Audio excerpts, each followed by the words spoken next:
Hello' friends, কেনে আছে আপোনালোক? সঞ্জু ব্লগৰ অন্য এটা ভিডিঅ'লৈ স্বাগতম জনাইছোঁ। সৰস্বতী পূজা বুলি ওলালোঁ, মানে দোকানলৈ আহিলোঁ। তাৰপিছতে বাহিৰে বোলো মোৰ ভণ্টিজনীয়ে ক'লে বোলা বা বোলে স্কুলৰ পৰা আহোঁ ল'ৰাটোৰ ভাগত। আমি তিতাবৰ কনচেপ্ট স্কুল, কোন কোন আছে কনচেপ্ট স্কুলত পঢ়া ক'বচোন। এয়া আহি পাই গ'ল ভণ্টিও, তাৰপৰা লগতে গ'লোঁ। ভিডিঅ'টো কৰিবলৈও সময় নাই, কাৰণ গাটো মোৰ অকণ বেয়া আছিলে। আজি সময় পালোঁ কাৰণে কৰিলোঁ। তাৰপিছতে গৈ পালোঁ, মই প্ৰসাদ ল'লোঁ, তেওঁলোকো ল'লে, ল'ৰাটোৱে আৰু মই ল'লোঁ। তাৰপিছতে অকণমান সময় ৰ'লোঁ। এই টিচাৰ্ছখিনি বহি আছে।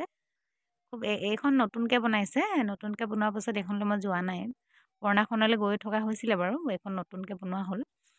তাৰপিছতে তাত আকৌ পুৰি চব্জি খুৱাইছিলে বোলে, বোলে তাত খাই লওঁগৈ। তাৰপৰা এয়া ভণ্টি বহি ল'লে, ময়ো বহি ল'লোঁ খাবলৈ।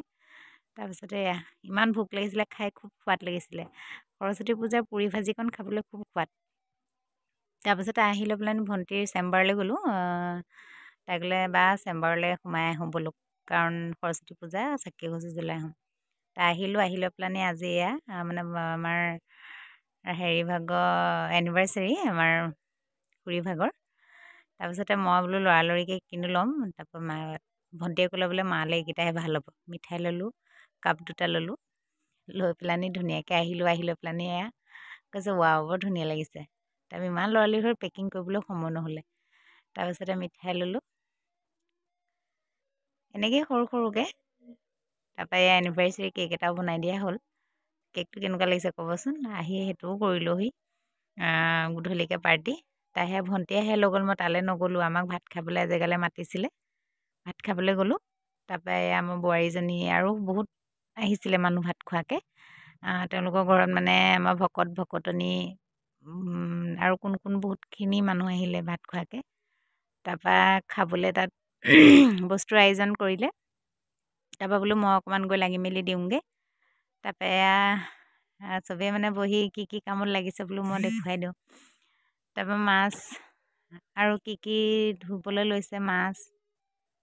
এয়া লোকৰ এই বৌহঁতৰ ঘৰত, মানে ঘৰটো বনাই আছে কাৰণে এনেকৈ মাছ মোক দেখুৱাই দিছে বৌকেইজনীয়ে। তাৰপৰা আমাৰ বৌ ভাত বনাইছে, বায়ে দালি বনাইছে, আমাৰ মায়ে পচলা কাটি আছে। তাৰপিছতে মই বোলো ময়ো কিবা এটা লাগি দিওঁ। দেখিছোঁ আদা নহৰু পিঁয়াজ চিয়াজ বোলো অকণ গুচাই মেলি দিওঁ। তাৰপিছতে মই বোৱাৰীজনীয়ে আদা নহৰু গুচালোঁ, মটৰ লগতে চাহো দিলে, চাহো অকণ খাই ল'লোঁ। খাই লোৱাৰ পাছতে মটৰখিনি গুচাই ল'লোঁ। মোক ক'লে বোলে দাইলকণ তেল মাৰি দিয়া তুমিয়ে। দাইলকণ বোলো ময়ে তেল মাৰি দিওঁ।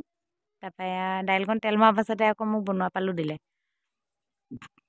তাৰপৰা বনাবলৈ মই মাছ চাছ ফ্ৰাই কৰিছোঁ। বৌ ভাত বনাই হৈয়ে গ'ল, কাৰণ মানুহ সৰহৰ কাৰণে এনেকৈ বনাবলগীয়া হ'ল। আপোনালোকৰ এনেকুৱা ভোজ হৈ থাকে নাই? আমাৰ ঘৰৰ পৰিয়াল ডাঙৰ কাৰণে এনেকৈ মাজে সময়ে ভোজ হৈয়ে থাকে। তাৰপিছতে খানা হৈ গ'ল, হৈ যোৱাৰ পাছতে সকলোকে দিলে খাবলৈ। একোটা বহি দিছে আৰু তাৰ নেক্সট কোটাত বহিম আৰু। তাৰপৰা এয়া সকলোৱে বহি ল'লে খাবলৈ। এয়া আমাৰ জানু খুৰীদেউ। তাৰপিছতে সকলো খোৱাত ব্যস্ত মানে আৰু, দেখিছে নহয়।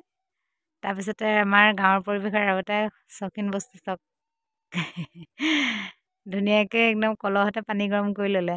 আৰু ভিডিঅ'টো চাই কেনে পালে জনাব। যদি ভাল পালে লাইক, কমেণ্ট, শ্বেয়াৰ, লগতে ছাবস্ক্ৰাইব কৰি দিব। আজিলৈ বাই।